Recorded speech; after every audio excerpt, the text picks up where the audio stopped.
the United Nations has begun an operation to defuse what might be the world's largest ticking time bomb. A complex maritime salvage effort is now underway in the Red Sea off the coast of war-torn Yemen to transfer 1 million barrels of oil from the decaying FSO صافر to a replacement vessel. In the absence of anyone else willing or able to perform this task, the United Nations stepped up and assumed the risk to conduct this very delicate operation. This is an all-hands-on-deck mission and the culmination of nearly 2 years of political groundwork, fundraising, and project development. The ship-to-ship transfer of oil, which has started today, is the critical next step in avoiding an environmental and humanitarian catastrophe on a colossal scale.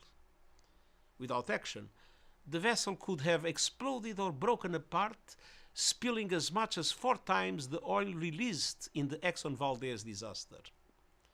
Fishing communities would be wiped out. Hundreds of thousands of jobs would instantly disappear. Whole communities would be exposed to deadly toxins. Major ports, including Hodeida and Salif, would be forced to close indefinitely. And food, fuel, and life-saving supplies for millions would halt.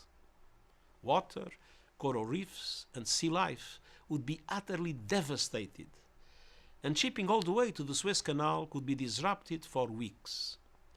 The potential cleanup bill alone could easily run into the tens of billions of dollars. That is why we have been raising the alarm and working to mobilize support to avoid this nightmare. The United Nations enlisted the best in the business, a team of world-leading experts in maritime law, oil spills, salvage operations, marine engineers, naval architects, insurance brokers and underwriters, chemists, surveyors, and more. This operation required relentless political work in a country devastated by 8 years of war. It depended on generous financial support. I thank the many countries, corporate and philanthropic donors, as well as ordinary citizens for pledging funds for this critical part of the operation. Getting to this significant moment also required many parts of the UN working as one. The ship-to-ship transfer of oil is an important milestone, but it is far from the end of the journey.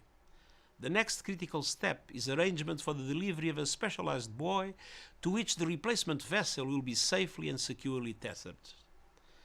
Looking immediately ahead, we will need about $20 million to finish the project, which includes cleaning and scrapping the FSO صافر and removing any remaining environmental threat to the Red Sea.